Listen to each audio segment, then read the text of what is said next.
David Smith here with another flipped classroom math lesson. A few tips before we start.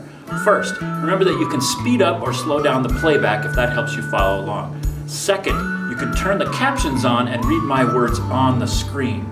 Third, you can pause the video at any time to catch up with your notes or write down questions for class. Today we're going to walk through sine and cosine as functions rather than on the unit circle. So we're going to take a look at the graph of sine and cosine. Okay, so here is sine. And let's take a look at what's going on here. Notice how I've written on the top y equals sine theta, and then I've just mentioned that pi over 6 radians is 30 degrees. So what we're doing here, if you remember the unit circle diagram explained video, is we're walking around that unit circle in increments of 30 degrees. So here we have a horizontally aligned table with theta and then the value of sine theta. So when theta is 0, sine theta is 0. Then when we're at pi over 6, sine of pi over 6 is 1/2. 2 pi over 6 is 3 over 2, root 3 over 2. 3 pi over 6 is 1. And I want to take a second to explain how I've done this. We're going around the unit circle in increments of 30 degrees, pi over 6 degrees. So instead of reducing these fractions, because 2 pi over 6 is just pi over 3, 3 pi over 6 is just pi over 2, I just left it over 6 so you can see how we're going 1 pi over 6, 2 pi over 6, 3 pi over 6, 4 pi over 6, 5 pi over 6. And then finally, 6 pi over 6 is just pi radians, which also, if you'll remember, is 180 degrees. So this table can be filled in using the unit circle, pulling the values for sine, which is the y value. So the second row of our table just gives us all the values for sine theta as we go around the unit circle. Notice how 12 pi over 6 reduces to 2 pi, 360 degrees, and we're back at 0 for sine theta. Okay, so that's the table. This is a table of values. So now let's look at the graph. And the graph is kind of interesting.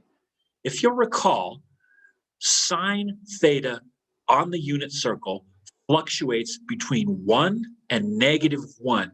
It never gets bigger than 1, and it never gets smaller than -1. So we start here when theta is 0, sine theta is 0. That's this point right here. Then when theta is pi over 6, sine theta is 1/2. So we've come up to here. And then when theta is 2 pi over 6, sine theta is root 3 over 2, and that's this point here. I've put the decimal up here in the corner just to get an approximation of where it goes on the graph. So root 3 over 2 is 0.88 or 0.866. So I've rounded that to 0.87, and that's roughly where this point is. That should be 0.87 on the y-axis.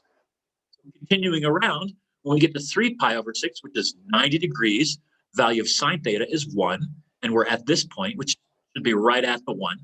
And now we're going to decline again as we march along, increasing theta. So 4 pi over 6, we're back at root 3 over 2. 5 pi over 6, we're back at 1/2. And pi radians, we're back at 0. Now we're going to start going to the negatives, because now we're below the y-axis, so sine theta is going to be negative, and boom, boom, boom. We hit all of these points until we come back to 2 pi radians, which is the same as 0 radians, and the value of sine theta there is 0. Now, a word about what happens. We keep going along theta. This graph is just going to repeat. It's a periodic function. So on the unit circle, we just keep going around the circle. But on the coordinate graph, we just keep going to the right, up and down in the same exact way as you're seeing here. Okay? All right, so let's take a look at cosine theta. Okay, so here's cosine theta.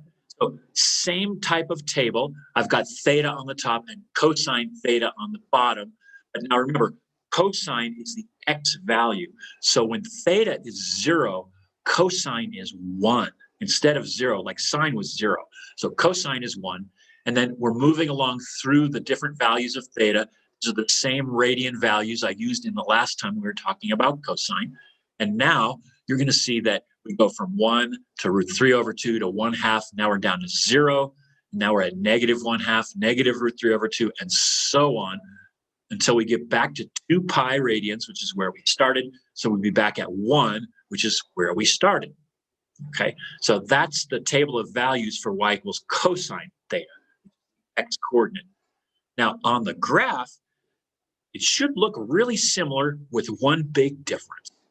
It goes up and down between 1 and negative 1, just like sine theta, and it changes in the same rate. So this curve is changing in the same way. The big difference is that cosine theta starts at 1 and starts declining. And then it goes down to negative 1, and then it comes back up to 0, and then it goes back up to 1. Where sine theta started at 0 and climbed to 1. So that's really the only difference in these graphs. So that's the treatment of sine and cosine as functions on the coordinate graph. Now that you've finished the video, take a moment and jot down some notes or questions for our next class. Remember that you can also watch the video again if you want to increase your understanding. If you enjoyed the video, please click like, and if you'd like to help me grow my YouTube channel, please click subscribe.